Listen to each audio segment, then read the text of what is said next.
se retrouve dans la troisième partie, mesure d'un isolement électrique, avec toujours le même objectif, identifier et savoir utiliser l'appareil nécessaire pour mesurer l'isolement d'un circuit, d'un moteur, d'un transformateur. Et donc dans cette troisième partie, on va s'intéresser à la norme NFC 1500. Donc je vous rappelle, la norme NFC 1500, c'est un peu la Bible de l'électricien. C'est la norme qui régit toutes les installations inférieures à 1000 volts en alternatif. Et donc les installations basse tension. Et donc cette norme, donc au lycée on a une version qui est assez ancienne, mais je ne pense pas que ça ait changé au niveau de la norme. Et je me suis intéressé donc au paragraphe 612.3, résistance d'isolement de l'installation électrique. Donc cette norme, la première phrase, vous voyez, la résistance d'isolement doit être mesurée entre chaque conducteur actif et la Terre. Donc rappel, qu'est-ce que c'est qu'un conducteur actif? C'est des conducteurs qui en temps normal transportent du courant, donc c'est les trois phases et le neutre. Et la Terre, qu'on appelle qui est le conducteur de PE aussi, lui en temps normal, il ne doit pas transporter de courant. Il ne transportera du courant qu'en cas d'anomalie, entre autres avec des courants de fuite.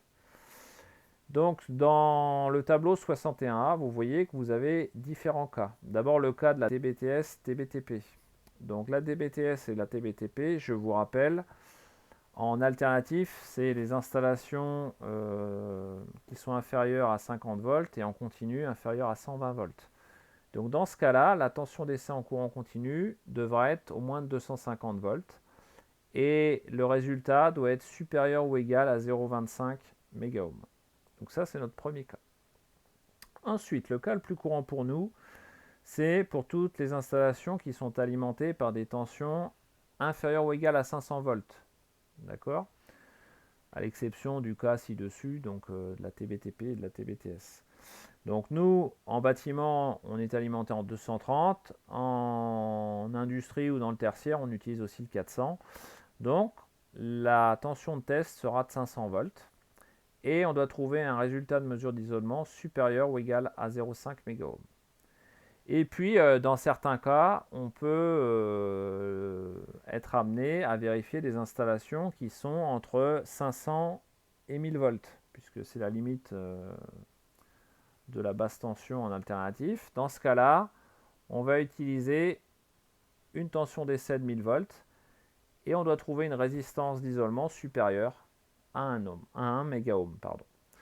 Donc vous avez le choix, soit vous retenez que pour 500 volts, le cas le plus courant pour nous, il nous faut une résistance d'au moins 0,5 mégaohm, soit on va voir une deuxième méthode sur les diapos suivantes qui vous permet de retrouver la valeur d'isolement pour n'importe quelle tension. Donc on était au 612.3 et dans la suite de la norme, toujours au 612.3, on trouve un extrait, alors j'ai coupé une bonne partie, qui vous dit il y a lieu de s'assurer que leur résistance d'isolement n'est pas inférieure à 0,5 MΩ. Donc vous voyez, c'est la valeur vue précédemment. Et on vous précise, en ce qui concerne la résistance d'isolement des câbles chauffants noyés dans les parois des bâtiments, il y a lieu d'appliquer des valeurs concernant la résistance d'isolement des canalisations, à savoir la résistance d'isolement mesurée après mise en place dans le béton doit être au moins égale à 1000 ohms par volt de tension assigné par élément de chauffage.